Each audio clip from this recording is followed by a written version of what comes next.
இன்னைக்கு எங்க ஊர்ல கரி நாள், திருவிழாவோட 2வது நாள். 8 நாள் காப்பு கட்டி ஊர்ல யாருமே நான்வெஜ் சாப்பிடாம இருந்ததுக்கு இன்னைக்கு ஊருக்கே ஒரு பெரிய ட்ரீட்டு. நைட்டு ஃபுல்லா உட்காந்து சாமி செஞ்சு காலையில 5 மணிக்கெல்லாம் மேளதாளத்தோட வான வேடிக்கையோட சாமி சூப்பரா ஊருக்குள்ள வந்துரும். சாமி கோவிலுக்குள்ள நுழையும் போதே கோவில்ல ஒரு கெடா வெட்டுவாங்க. அவ்வளவுதான். அப்ப இருந்து ஊர்ல எல்லார் வீட்லயுமே சிக்கன் குழம்பும் மட்டன் குழம்பும் மிதக்க ஆரம்பிச்சிரும். காலையில எங்க அம்மா சூப்பரா இட்லியும் மட்டன் குழம்பும் வச்சு கொடுத்தாங்க. சாப்பிட்டுட்டு ரெடி ஆகி கோயிலுக்கு போயாச்சு. கோயிலுக்கு போய் பொங்கல் வச்சுட்டு அந்த பொங்கல் அபிஷேகம் பண்ணி வீட்டுக்கு வந்தா வீட்டுல மத்தியானம் லஞ்ச் தடபுடலா ரெடி ஆயிட்டு இருந்துச்சு. வீட்டுக்கு போனோன்னு ரத்த பொரியல் பண்ணி வச்சிருந்தாங்க. அதை சாப்பிட்டுட்டு அன்னைக்கு மதியம் லஞ்ச் என்னன்னா மட்டன் பிரியாணி, அப்புறம் மட்டன் எலும்பு குழம்பு, சிக்கன் கிரேவி, ஒயிட் ரைஸ், ரசம், ஆனியன் ரைத்தா அந்த மாதிரி தான் வச்சிருந்தாங்க.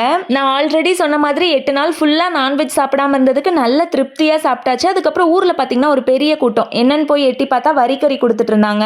அப்படின்னா என்னன்னா நம்ம ஊர்ல சாமி கும்பிடுறதுக்காக நம்ம வரி கொடுத்துருப்போம் இல்லையா, அந்த வரி கொடுத்த எல்லாருக்குமே கோவில்ல வெட்டுற கெடாவை இந்த மாதிரி சரி பங்கா பிரிச்சு வச்சு கொடுத்துருவாங்க. அதை வாங்கிட்டு போய் எங்க வீட்டுல கொடுத்துட்டு அன்னைக்கு நைட்டு பாத்தீங்கன்னா எங்க ஊர்ல ஆடலும் பாடலும் வச்சிருந்தாங்க. அதையும் பார்த்துட்டு அன்றைய நாள் இனிதே நிறைவடைந்தது.